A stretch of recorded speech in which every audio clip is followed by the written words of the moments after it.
संगीत को चाहने वाले हमारे माता एवं बहनों, नौजवान साथियों, आप सभी के चरणों में शंभु बिहारी नमन करता हूं।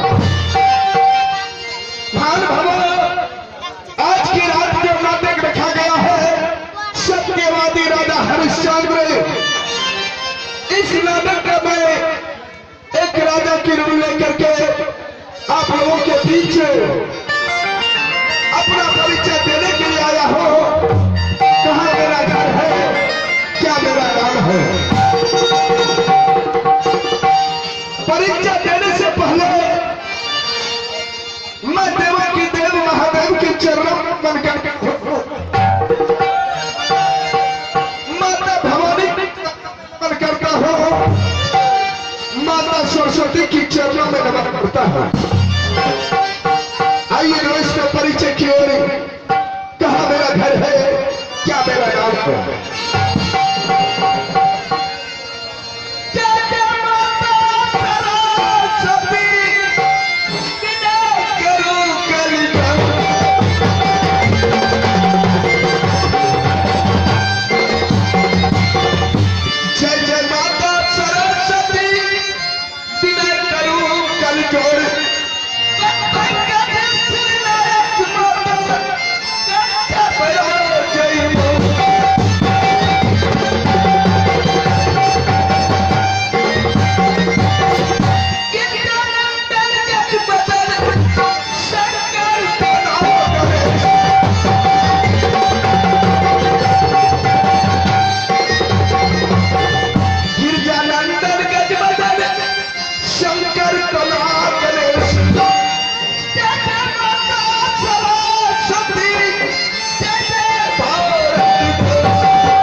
मेरा घर अछतिया को पड़ता है और मेरा नाम राजा हरिश्चंद्र है। ईश्वर की कृपा से मुझे कोई चीज का कमी नहीं है। ये 14 कोष की राजपाट कंचन कर्मकांड ईश्वर ने मुझे कोई चीज का कमी नहीं दिया है। इतना ही नहीं, इस महल है साथ साथ संपत्ति भोगने वाले मुझे एक संतान भी दिया है, जिसका कि नाम, मेरे पुत्र का नाम रोहित दास कहलाता है। यह मेरा परिचय था। अब मैं यहां से जंगल का यात्रा करता हूं शिकार करने के लिए। जब शिकार करके वापस आऊंगा तो फिर महारानी से मिलेंगे। तो सबसे पहले मैं यहां से जंगल शिकार करने के लिए चलता हूं।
आरती सा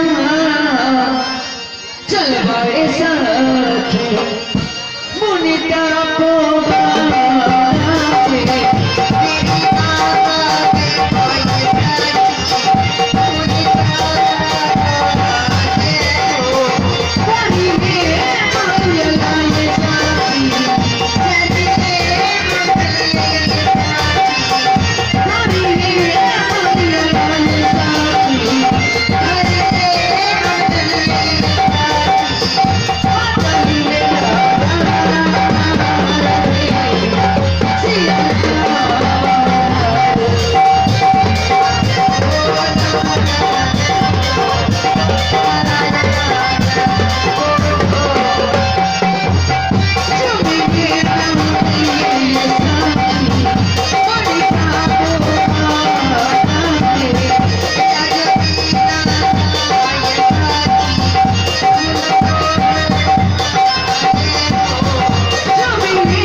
चलते चलते हम लोग मुनि तपोवन आ गए। हाँ सखी, चलो अब फूल तोड़ने की तैयारी करो। ठीक है, चलो शुरू करो।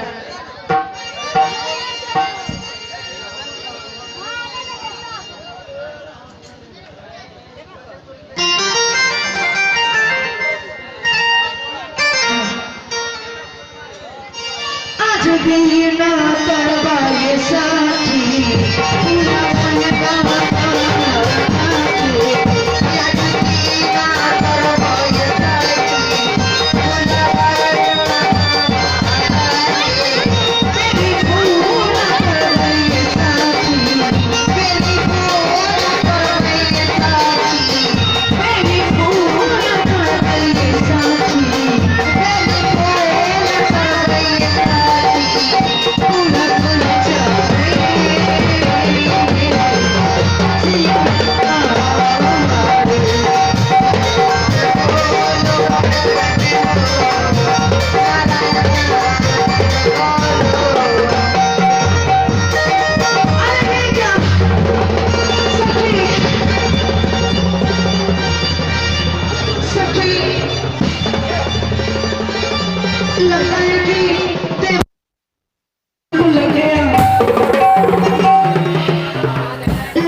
देवराज इंद्र ने इस श्राप का श्राप से मुक्त होने का